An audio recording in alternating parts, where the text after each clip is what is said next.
spite my ass. I'm only 4. Bonjour, Monsieur Pussycat. Cracking toast, Robert.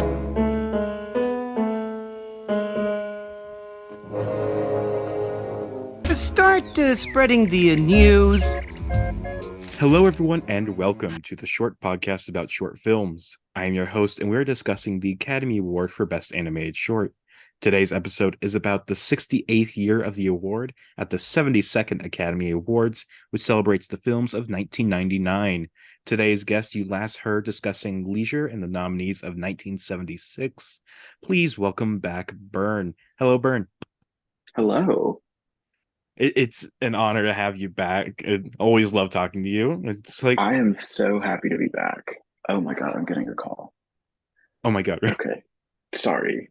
We're good now. I got a call and I was not expecting that.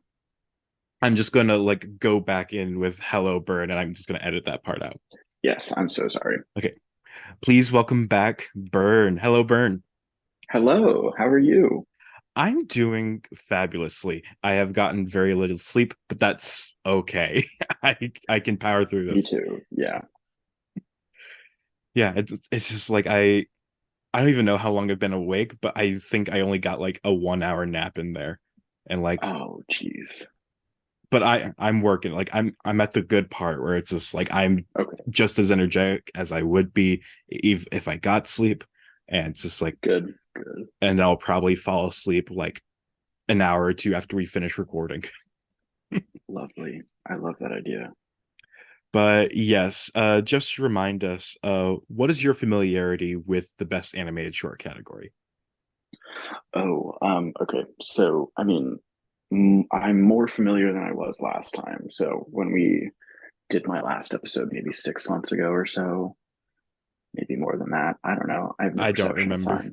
I have the list here. I can figure it out. Yeah, it was pretty limited. I see a lot of Pixar shorts, and I've seen like a short here and there, maybe if it's on YouTube and like people are talking about it, and I like hear that it's available.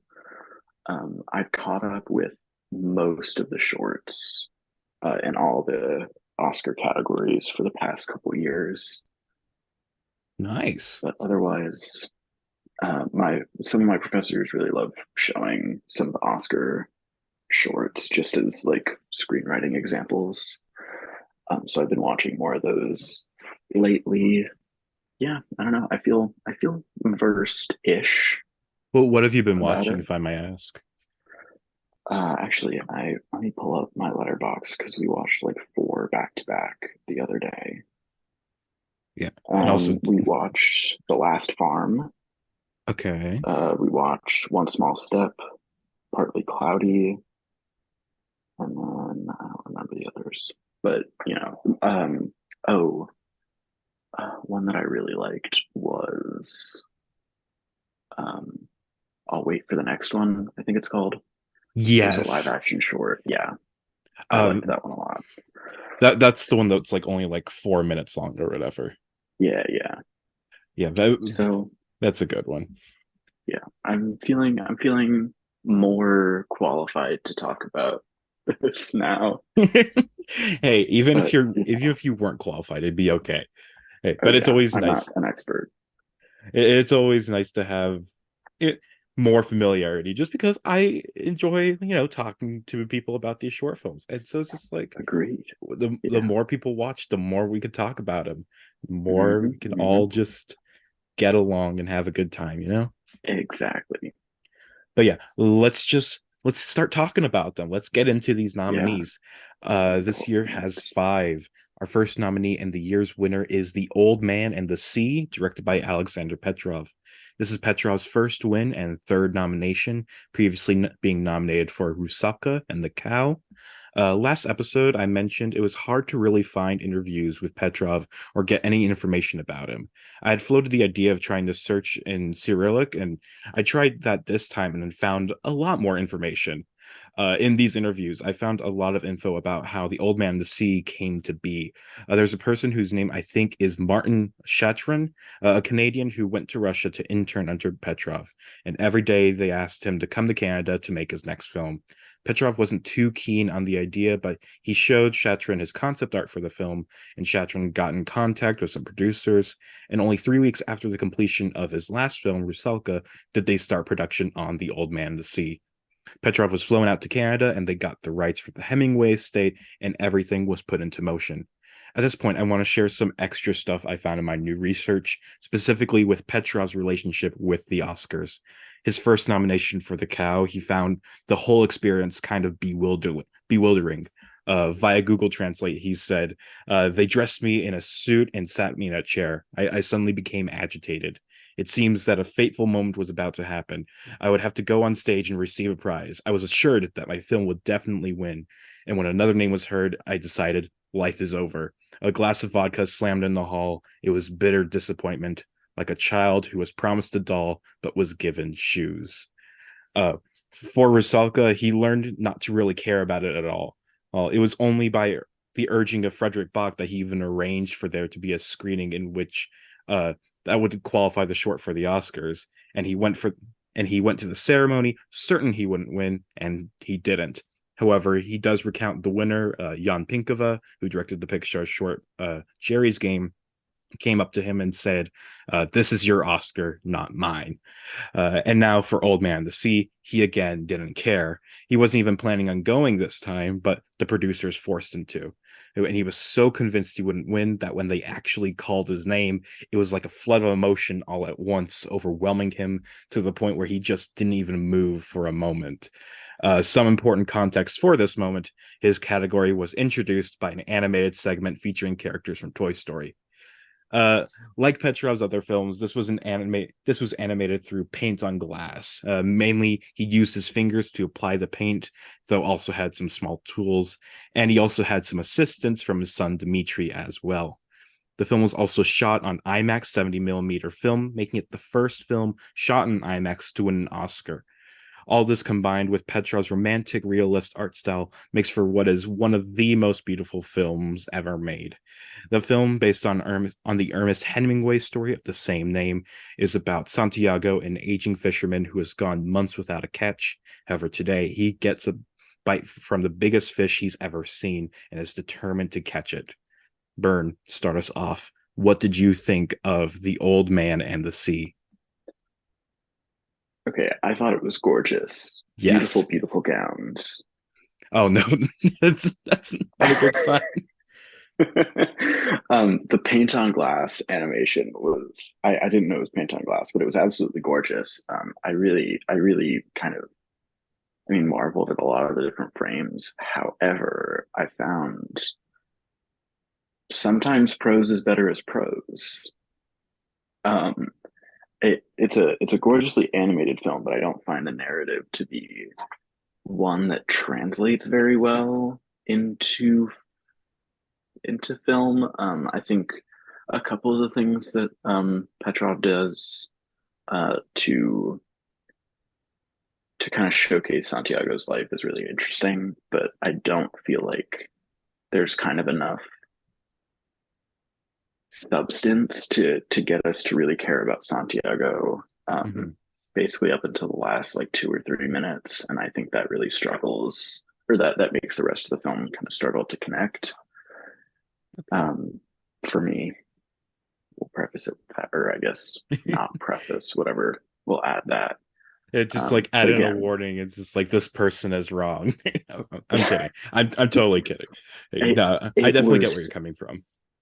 But again, like it is so well animated that like it did hold my attention, even though it was boring.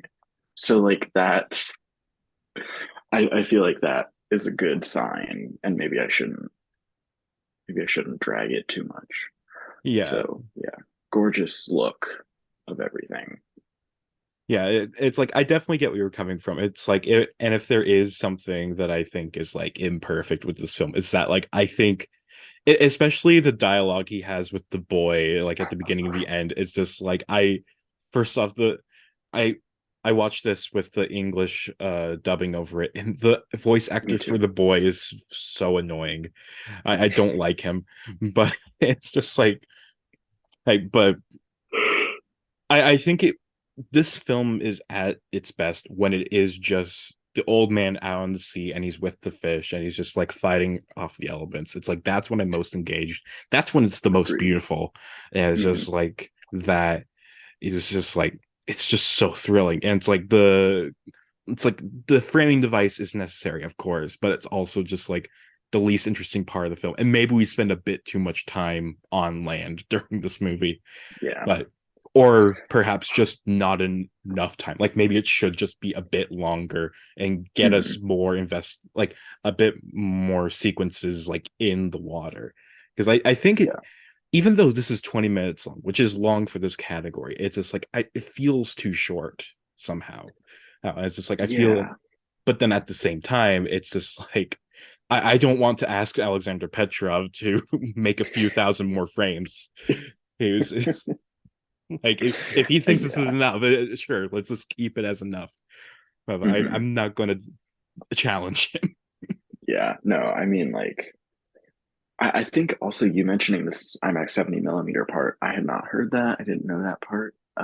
Yeah, it's I very interesting. almost, I wish I had been able to see it in a higher quality. I mean, like the video that, or the clip that I saw, the YouTube version of it, is, you can see everything. You can certainly understand what's going on visually, but man, getting to see that in whatever it is, like 16 or 18K Mhm. would be just gorgeous. God, like yeah, it's just like and there's a nominee in the previous year that was also shot in IMAX as well, but that one didn't win. And so it's just like I would love to just it's like these films aren't going to be really screened in IMAX theaters anymore. But it's just Yeah, like it's just a waste of the whole point of shooting in IMAX if we don't get the opportunity to see them in their intended format. So it's yeah, just like I need so badly to see like all of Alexander Petrov's films really in the theater because yeah, God, these are so he all his films are just so unendingly beautiful. And it's just like I would kill someone literally in order to be able to watch all his films in a theater. It's yeah. And just some of those shots I want to just stare at for hours. and in some of the interviews I was reading, it was talking about like he's had like a few museum exhibits or whatever about like his career with a bunch of like frames from his films as well as like just art he does on his own. And it's just like Mhm. God, just to be able to just look at his stuff and just be there with it. God, Yeah, it's really impressive what he's able to do. And you do mention like it being 20 minutes. I probably would have watched a feature of this art uh, style, art or animation style, whatever. funny you But oh should my mention God. that. Uh, so another thing that I was talking about with Zara in the last Petrov episode Mm, was that like he hasn't made anything since 2013, which was like a short film for the Sochi Olympics. Like, it was only like 3 minutes long. interesting. And then in one of the interviews, I found out that he's been working on a feature film and that it's supposed to come out in Oh, 2025, or at least that's the planned release date. And it's just like it later in the interview, it's just like, how long is it going to be? And it's like 55 minutes. And it's like, okay, barely qualifies as a feature film, but still, it's a lot. I'm very excited. definitely qualifies. Yeah. And he also did say that like in the course of making the film it's like maybe they would be spurred to like add a few more scenes and like stretch out production a bit longer or whatever, so Yeah. it might come out later than that but also might have more stuff in it. So it's like Yeah. That would just be extremely cool though. I'm so excited. It would be like his first like real film since like 2009, I believe, Wow. when My Love came out. I think it might have been earlier than Mhm. that. But yeah, Jesus Christ. I'm so excited at the thought of just like being able like not only just that he's making another film, but the fact that he's making another film means that I'll probably be able to see it at a theater. And it's just Yeah. like, yes, Fuck yes, yeah. everything I wanted. Oh my god. But yeah, I have to wait a few years for that. But Yeah, I can wait 2 years or 3 years or 4 years, however long it absolutely. takes. I just hope I'll be alive. I Yeah, think that's a good reason to keep it up. yeah, exactly. To Like see that in a theater. like putting the noose down right now, just like putting it back in its box. Yep, Anyway, exactly. Untying it, put it in the shed in the backyard. Not today, old friend. not today, old friend. Oh, but yeah, going back with this, one of the things that struck me about it, like apart from all the striking things about this film, like I hadn't remembered the specifically the flashback to the arm wrestling match where it's like he has this one arm wrestling match that goes on for like 24 hours, and it's Yep. like I for some reason I was just so invested in that one scene and I was so struck by it. It's just like it's the thing that like most stayed with me after this watch, because I've seen this multiple times before, and it's like yeah, of course there's like all the big gorgeous scenes that like everybody loves, and of course it's great, but it's like that one just like it hit me in a really different way this time, and I don't know why. I don't know exactly what it is that made me feel, but it just is a very fascinating scene to me. It really is. I mean, just I first of all, I was very struck by the Casablanca reference. I mean, it felt really natural, and it made me giggle a little bit. Mhm. But I think there's a rotating shot of. Excuse me. No problem. I was really trying not to let that happen. There's a rotating shot around the table where they're having an arm wrestling match, and I mean, just stunning. The Yes. the um the capabilities of Petrov and the animation. And I mean, oh yeah, there's another shot. I guess a panning shot of the audience watching them and placing bets, and oh my god, it makes your jaw drop. Yeah, it's just so insane. Just like, how are you able to just get that kind of thing so perfect to, because it's like it never looks off. Like it goes so smoothly, and it's just like like Mhm. how much planning is needed to make that happen, how much precise detail is needed. It is just like, Jesus Christ. Yeah, God. We it blows your mind. and this happened in the last episode too, where me and Zara, we were just like, God, he's so good at everything. And Yeah, he gets he one more really is. nomination, and I bet we're gonna be exactly like that too when we talk about that film. God, So true. Oh my god. yeah, I don't know why and I'm so tired all of a sudden. yeah, and I also want to say just like this film, I was especially excited to hear your opinion on, because in our last episode together, you had meant we had watched The Street, which was also Paint on Glass, and you were like, Yes. "Wow, I would really like to see more Paint on Glass shorts." And it's just like I came to you the other day, just like, "Hey, want to come in on my podcast?" Yep. It was a really good coincidence. Actually, it popped up in the recommendations when I was watching this. I think they're posted by the same YouTube channel or something. Nice. So it was a good little full circle moment. Uh, but yeah, anything else you like to say about Old Man to See? I'm sure I could talk about it for a lot longer, but nothing comes to mind. I would love to talk about the other ones. All right. We'll move on to our second nominee, which is Three Misses, directed by Paul Dryson. This is the first and only nomination for Dryson, but don't let this fool you into thinking he's unimportant. He's probably one of the more important people in terms of this category, being a major influence on multiple nominees. It's Dryson's work that influenced Richard Conde and Cordell Barker and the rest of the NFB Winnipeg unit to experiment with bullying lines and things like that. And he directly taught the filmmakers behind two different winners in this category. The Lowenstein brothers, who made Balance, and Tyron Montgomery and Thomas Stelmach, who made Quest. And though not a nominee in this category, Dreissen's film The Killing of an Egg directly inspired SpongeBob creator Steven Hillenburg to get into animation. Dreisen himself was born and raised in the Netherlands. He was able to find footing in the Dutch animation industry, but was plucked out by George Dunning, who was looking for animators for Yellow Submarine. After that, in 1970, he made his directorial debut with the short The Story of Little Johan Bailey. He then moved to Canada and got in touch with Gerald Potterton, previous nominee, and became a member of the National Film Board of Canada and ended up traveling back and forth between the Netherlands and Canada, making films in both countries. Another note, Dreisen made it onto the short list for Best Animated Short 4 different times before finally getting nominated this year for the films David, Elbowing, On Land, at Sea, and in the Air, and Spotting a Cow. The year after this, he made perhaps his most famous film, The Boy Who Saw the Iceberg, which uses a split screen to show the fantasy and reality of a little boy who is aboard the Titanic. And to this day, Dreisen is still making films at the age of 83.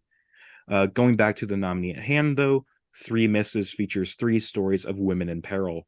First, a woman falls from a building, but the man trying to save her can't seem to leave his building to get to her. Second, a woman is tied to the train tracks, but the cowboy doesn't have a way to get over to the tracks fast enough to save her. And third, the evil queen wants to give Snow White a poison apple, and the 7 dwarves try to stop her, but one by one the dwarves become indisposed. So with that prologue, I was really excited to revisit this short film because I hadn't really remembered anything about it, and my letterbox showed that I gave it like a 2.5, and it's like I wasn't that into it. But it's just like maybe like with this context, I would like understand whatever it was that the short was going for that I might have just like not seen before. Um, no, that didn't happen. I still don't like this short. But I have seen some of his other films. It's like I like those. I don't like this though. It's just like it's not even the fact is that this is a weird short film because it's like I can enjoy some absurdist comedies and things like that. I just don't think anything it does is that funny or anything, and it's just so weird. It's hard to really invest in anything, and you're just watching it and wondering like where is all this going? Like why like are in and there's no satisfying ending to any of it. Yeah, like there's all there really is like this one prince or whatever who ends up in the wrong scenes and then eventually gets to Snow White scene and then he starts to try to put a shoe on her foot. Haha, ending. But it's just like the other 2 endings don't get any closure at all, and that one's just a non-ending. But it's just like I I would have liked to like this, but I just don't think there was much to really like here. Like I do enjoy like the art style and things like that, and I think there is a good concept here, but I just don't think it really does all that it really should to make this a really good film. What about you, Byrne? Yeah, I mean, he called it what it is. It's 3 misses. I was not a fan. Hearing you say that you like Dreisen's other films, but not this one, affirms me a little bit. Because I mean, like you can tell that there's talent. It's not without any sort of understanding of narrative or what makes for an interesting image, Mhm. but it just doesn't mesh, I don't think. Um, I found myself actually really confused about what was happening, and I don't like being the like, oh well, I didn't get it, so it was bad. But I was kind of under the impression that it was all the same story and that they were like different universes, and then I don't know, and then I thought it was, I think, an allegory for a bunch of like folk tales, fairy tales, whatever. Yeah. I did not follow it. Yeah. And I found the ending really unsatisfying. So like, you know, maybe having found out what it is about, it might come together more for me, but I didn't find a whole lot to like about it. Yeah, and it's just like it would be more interesting if it did actually do like these three different like fairy tales or whatever. Or but it's Hmm. just like you do have the Snow White thing, and then you have the cowboy thing, which I guess like, oh, it is an old kind of stereotype, but then you just have Yeah, a woman falling from a building. That's not like a thing unless yeah, it's like a superhero story. But then again, he's not a superhero. He's just a guy who's going to try to catch her, but yeah. doesn't. It's just like it's just not good. Like of all the Paul Dryson films to nominate, why this one? It's just Maybe like it was a what light year. I don't know, maybe. Maybe but it was Buzz Lightyear who did announce the category, so I guess it makes sense. I guess so. Actually, I want to stop talking about this for a second. I want to actually talk about that fucking the Oscars that year because it is such a funny thing. Like it starts with Billy Crystal and Michael Clark Duncan, and who was nominated that year for the Green Mile, and they just have this cute little banter thing going on. It's like where he pretends that he's it's just the typical awards jokes. It's just like Michael Clark Duncan's there, and then they try to do a Green Mile reference, and the effect, like I'm not sure if the effect it doesn't work or it goes on for like way longer than it's supposed to, and Billy Crystal, Michael Clark Duncan are just awkwardly standing there trying to hold in the laughter because they know something fucked up. It's like, and then they're just like let's go get something to eat, and they walk off stage laughing together. It's just like and then it just That's plays the Toy Story clip, the pre-rendered image. It is just like it, it's just I love a award show mishap. Like, I don't I know. just I find it very humanizing, mhm. I guess. It's just the per like that whole thing with the Toy Story like animated like introduction to category or whatever. It's like that's just like why I go see award shows. It's like you see just two celebrities who you're not even sure why they're standing next to each other, but they are, and they have their little Hmm. banter. And then you got the mishaps, and then you get the fucking animated. I always love when they do like the the bit presenters, like the ones that are just there to be funny, or Oh, like absolutely. when they had like minions present the category at one time. I Yeah, remember, or when they yeah, had Abigail Breslin and Jaden Smith present the short category. There's a lot of it with the short categories yeah, because nobody cares, so they want it to be funny. yeah. Yeah, it's just like There are no celebrities in the short film categories. exactly. Which is exactly why to me they're the best ones because it's like it's the most emotional because it's like these are people who most of the time uh aren't normally on big stages. They're not normally like they're not going to get the attention of millions of people around the world ever again. And yet they have Yeah. these 45 seconds to be themselves in front of everyone and see what happens. It's just like you get some beautiful moments Yeah. like when Irish Goodbye, I think that was just last year, and it's like when they Hmm. had the whole world sing happy birthday to the Oh, one guy and yeah. whatever. That was adorable. I remember that very well.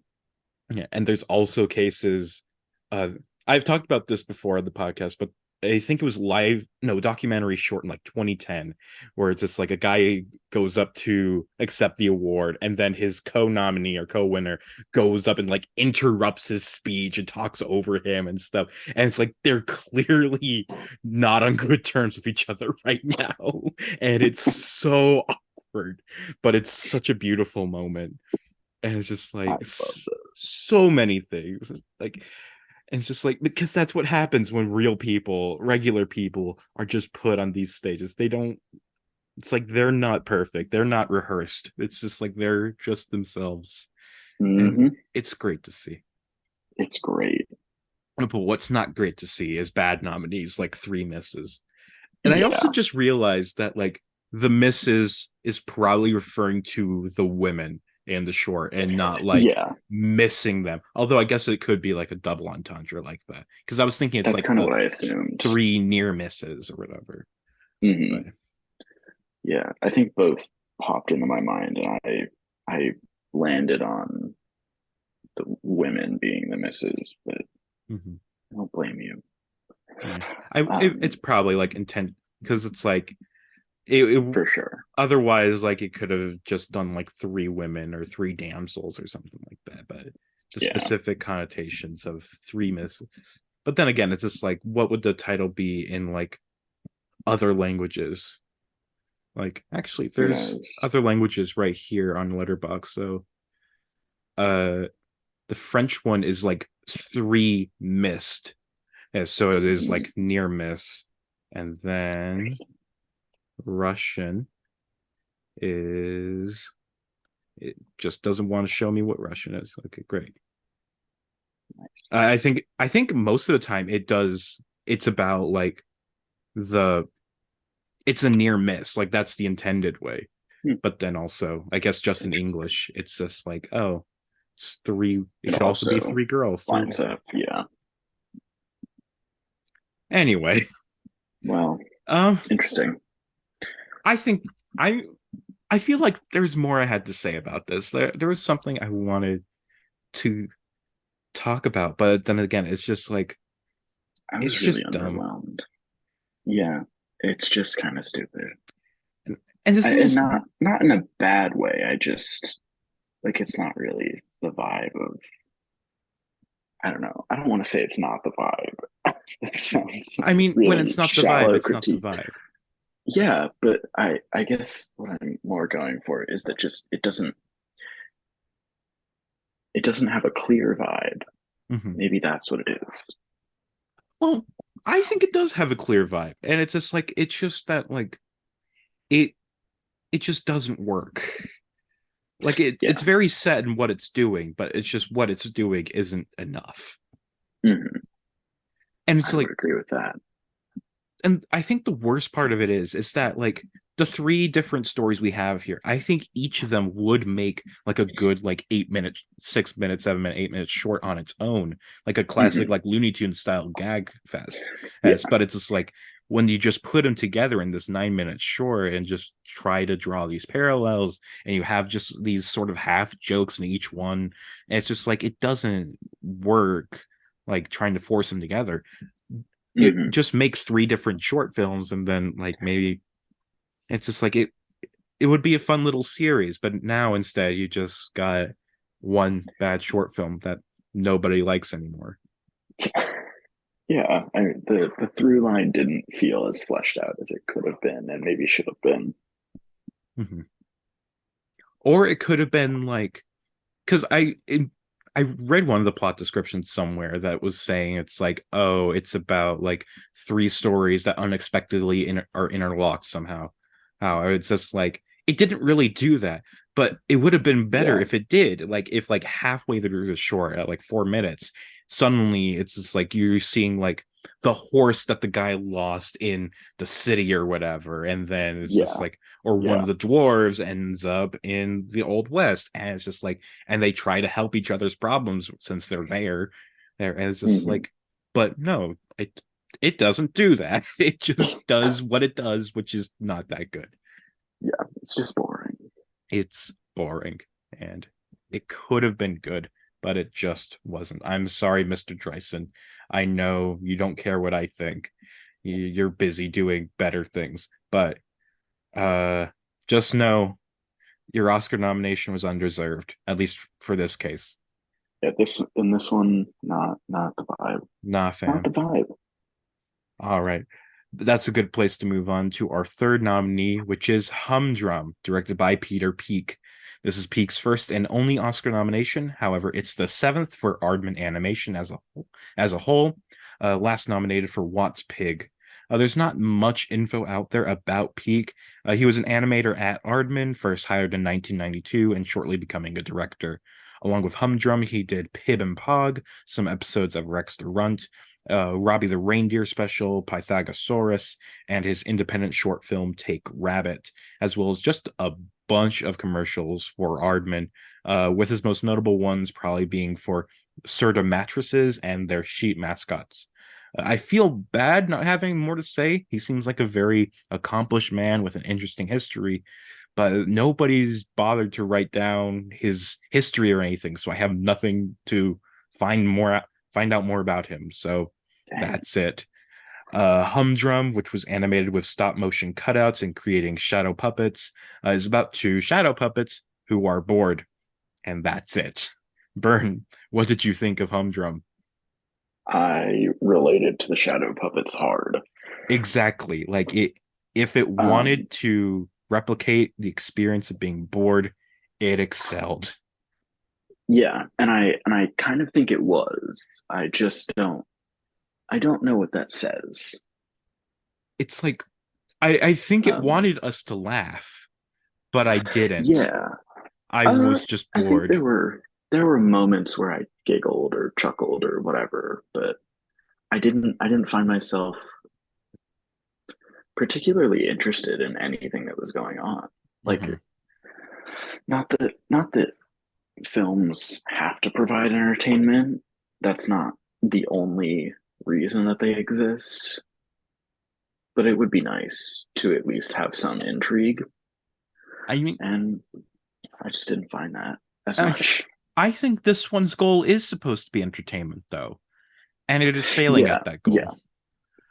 Oh, and it's yeah. just I that's fair. I'm covering my bases in the sense that, if the goal is just make the audience understand this feeling, you got it. Which is very possible, and I would not I would not put past the kind of short film that the Academy has nominated in the past. But yeah, no, I don't think this is one of those cases. uh it's like I think I did like two gags, and both of them were involving just the characters answering the door. Or it's like when the Mhm. dog came in and was just barking, and it turned out to actually be fucking insolent Window sales. salesman. Yeah. And then That was crazy.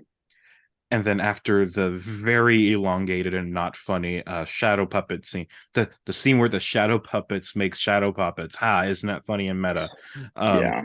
uh and it's just like the one guy, it's just like he has no idea what the shape it's making. It's supposed to be a cow, and then a cow comes to the door and is shaped exactly like that.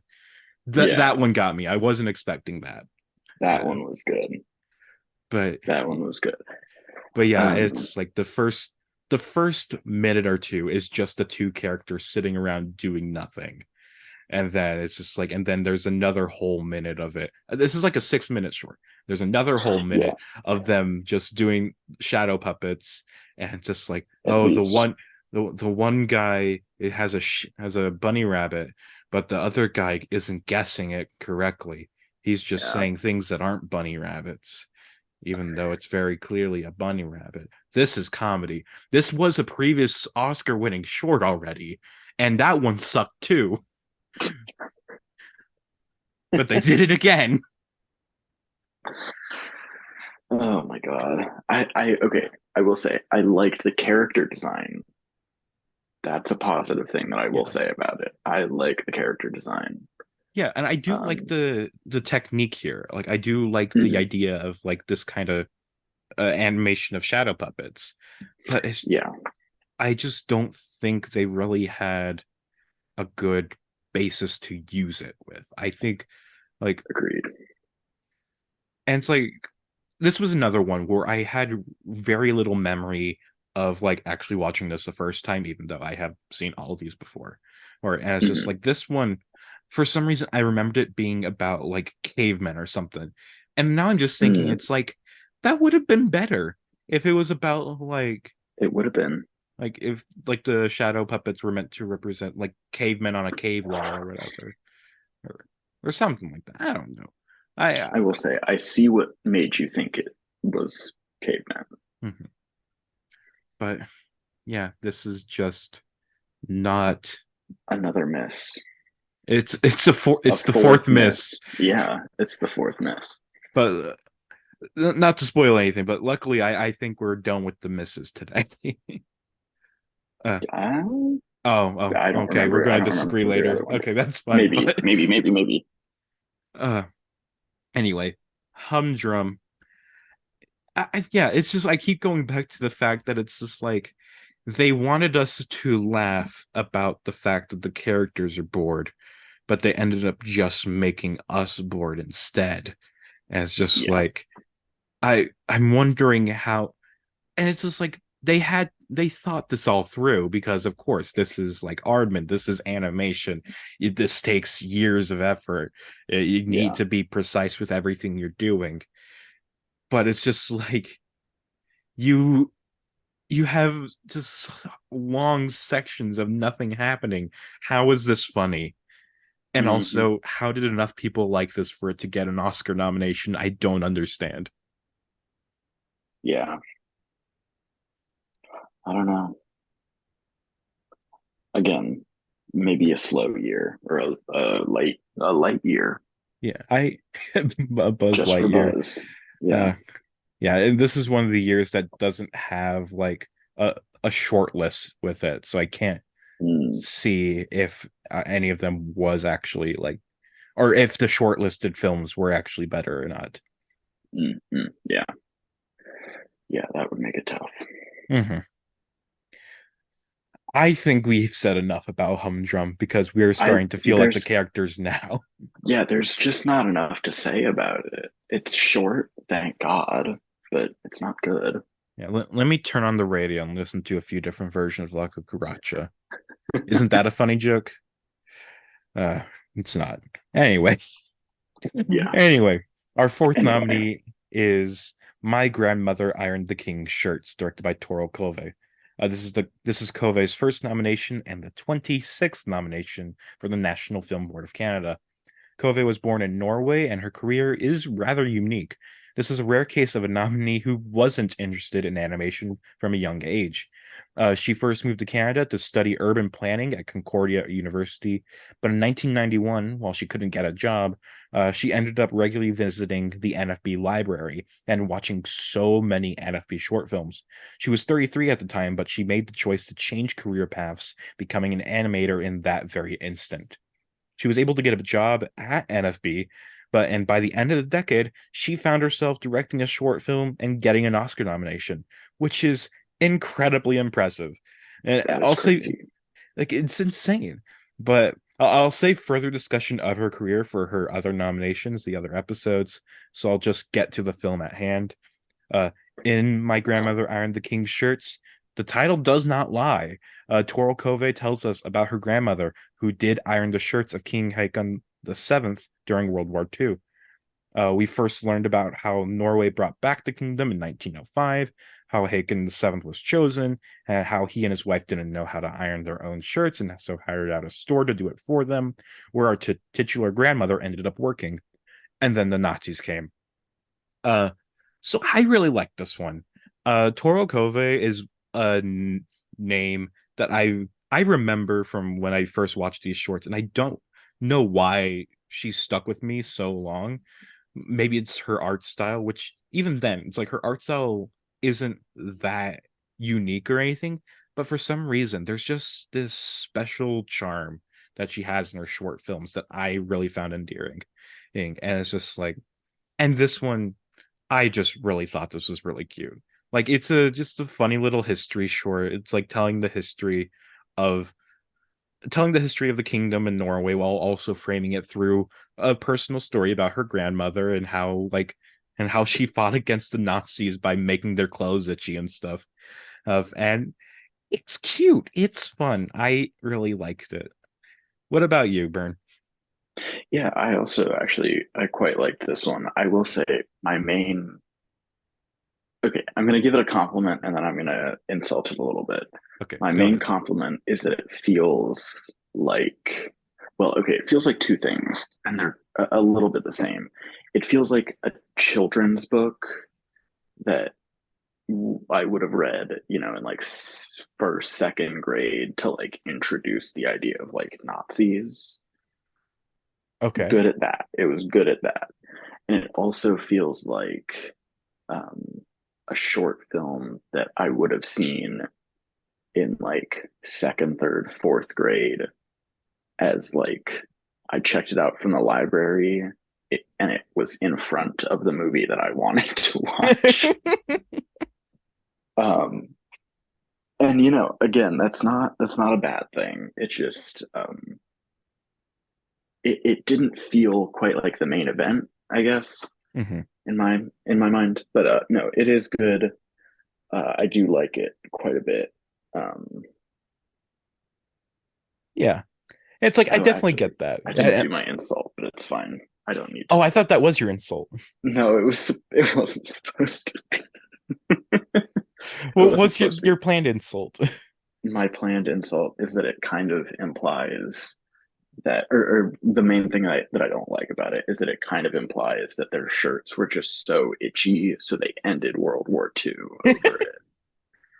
I mean, And n- I'm sure that wasn't not a factor, but I don't I think it really implies that. I'm just saying okay, it's just that was maybe her way of like, the sentence could be clearer. That's all I'll say. okay. I I just think it doesn't like it's it's a view of World War II No, from yeah, this it's just little for corner of children. Norway Yeah, as I'm just not. like I'm not actually pressed about it. I know. Oh, I'm more saying this for just like the audience sake at this point. Right, but it's just Oh, like fair. no, it's fine.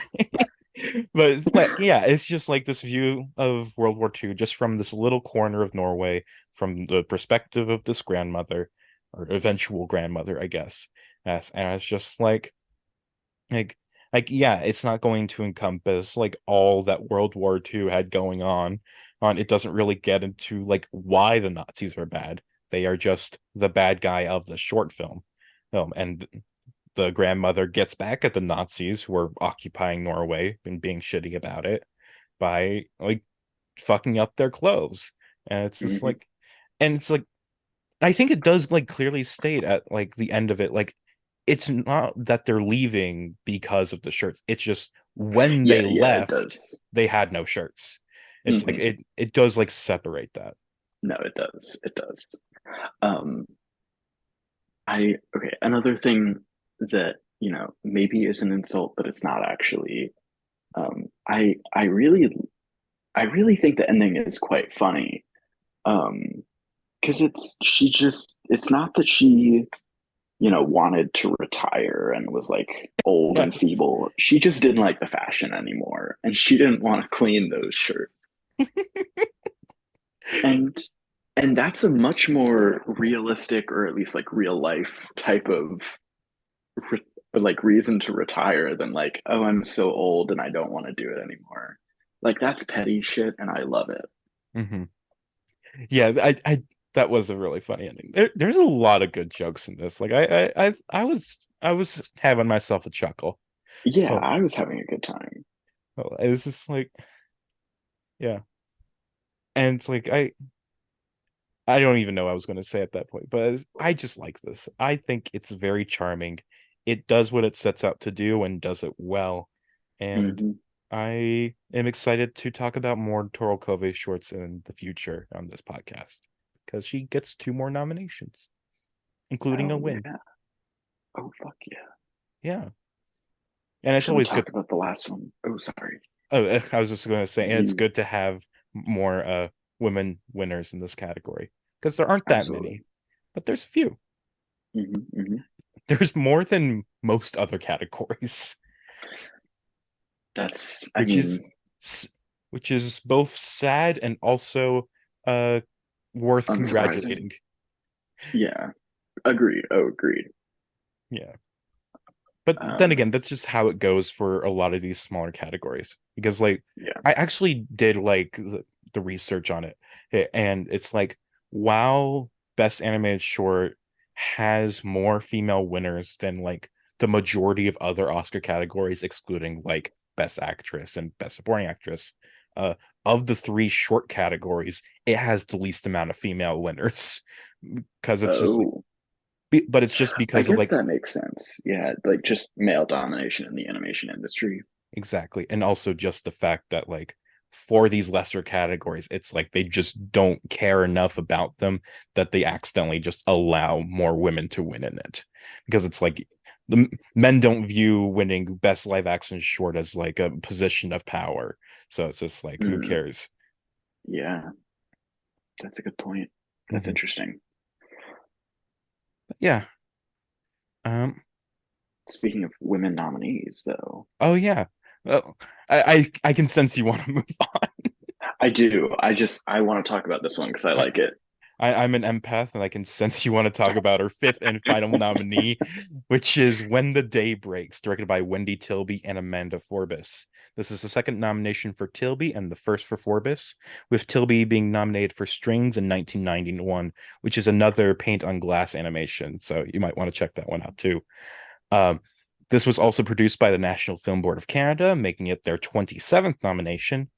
Tilby and Forbes both went to college together at the Emily Carr College of Art and Design, both studying film and animation, of course, and they both joined with the NFB after their graduation. The two of them had made one film separately before working together for the rest of their career. Tilby's solo project was the aforementioned Strings, while Forbes made the Reluctant Deckhand. The two of them are both fascinated with experimenting with different animation styles. And for When the Day Breaks, what they did is they would take pictures and shoot videos of live action objects and people and photocopy the frames a bunch of times in order to add some discoloration to the image, some artifacts, and then draw their frames over the photocopies. It creates a remarkably distinct effect and style. However, apparently took the duo 4 years to finish the film when the technique was supposed to save time. The film won many awards, including the Palme d'Or for Best Short Film at the Cannes Film Festival. When the Day Breaks is about a pig who is making her breakfast of potato peels, but realizes her milk has gone bad. She heads to the store and accidentally bumps into a chicken. He storms off, annoyed, while she goes into the store. Moments later, the chicken is run over by a car and killed. Byrne, what did you think of our final nominee?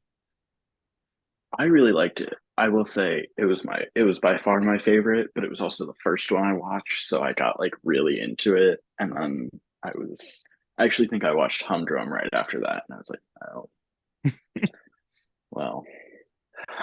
No, but I really, really enjoyed this one. I loved I didn't know how they kind of achieved this very gorilla animation, like kind of shaky, whatever.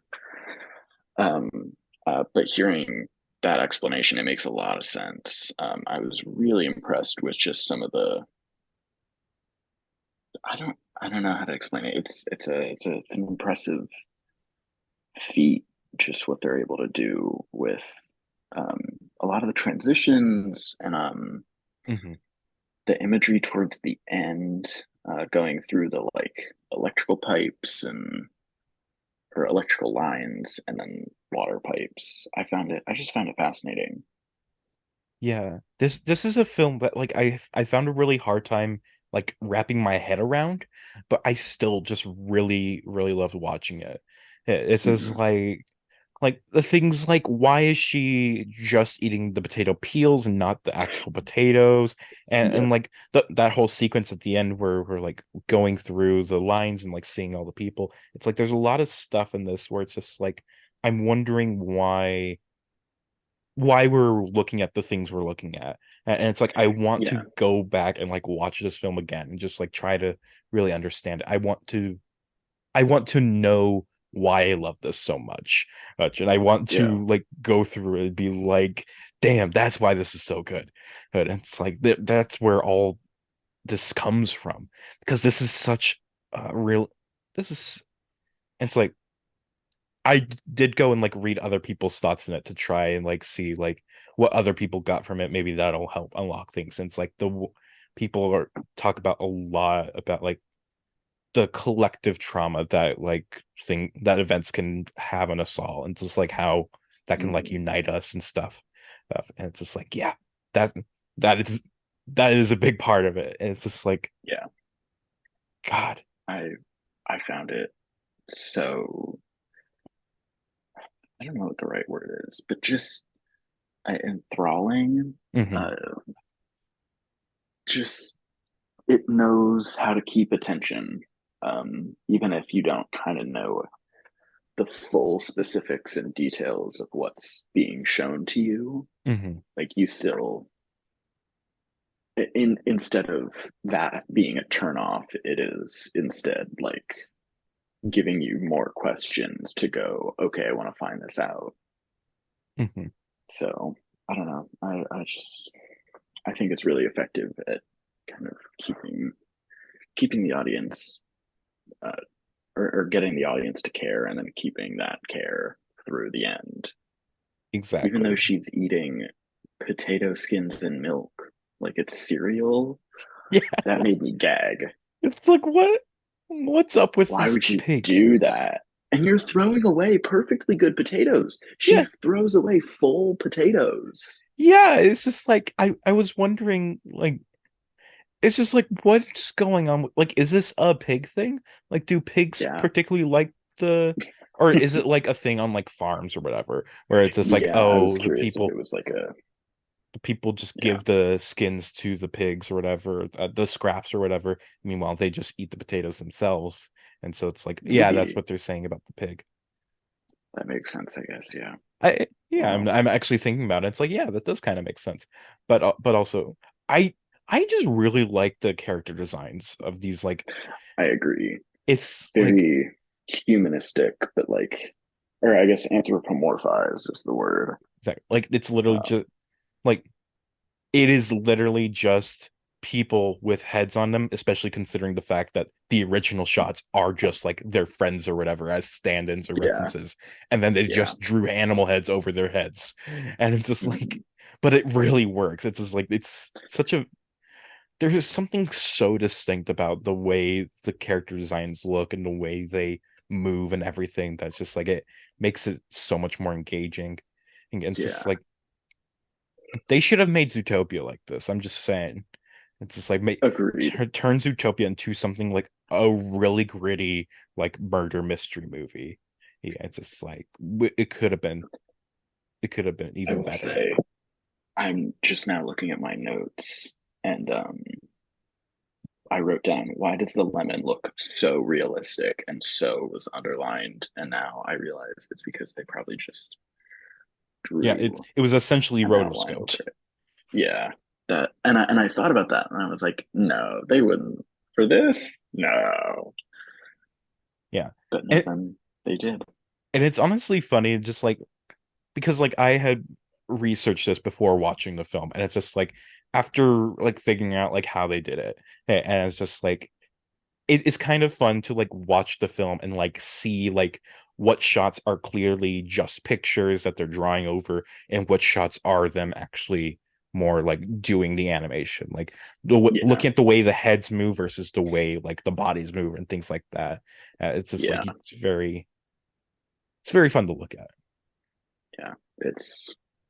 I just love digesting every little frame, and it's an impressive feat. And I love digesting potato skins and milk Me too, every day, all day, every day. regularly. It's like forget the protein powder, forget everything you thought you knew about healthy diet. This is the way that we need to be eating. This is Yeah, no, the this is the new the day Ozempic. breaks diet.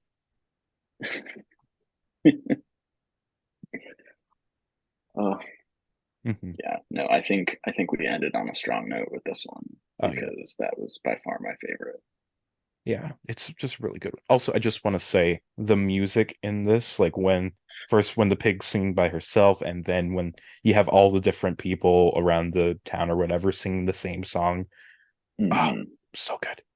So good. First of all, it's just some really nice songs, but then it's like you think about it a bit, and it's just like amazing. Hmm. Love it. Hmm. Really, really great. Anyway, do you have any final thoughts on When the Day Breaks? No, I think I said everything. All It was right. good. It was very good. But now that we've gone through and talked about the five nominees, let's rank them all. Byrne, start us off with your number five. Oh, I'm gonna go with I'm gonna go with Humdrum at number 5. Humdrum at number 5. My number 5 is also Humdrum because it's just a boring movie about boring people who are bored, and it Mhm. doesn't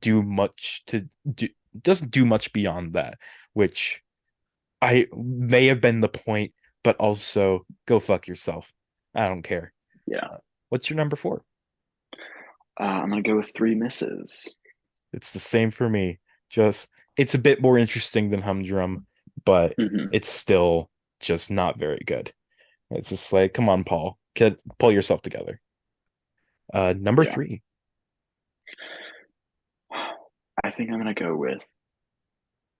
Mm, I'm gonna go with The Old Man and the Sea. Ooh.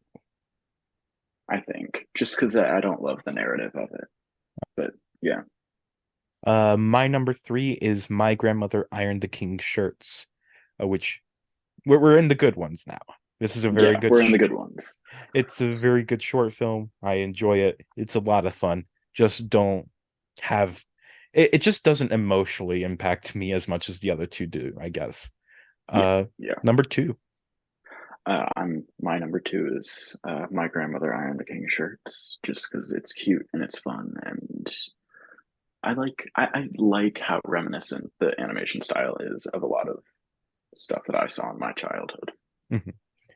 I remember reading some uh I forget where it was, but I remember reading someone say that it was like Caillou-esque. And Yeah, yeah.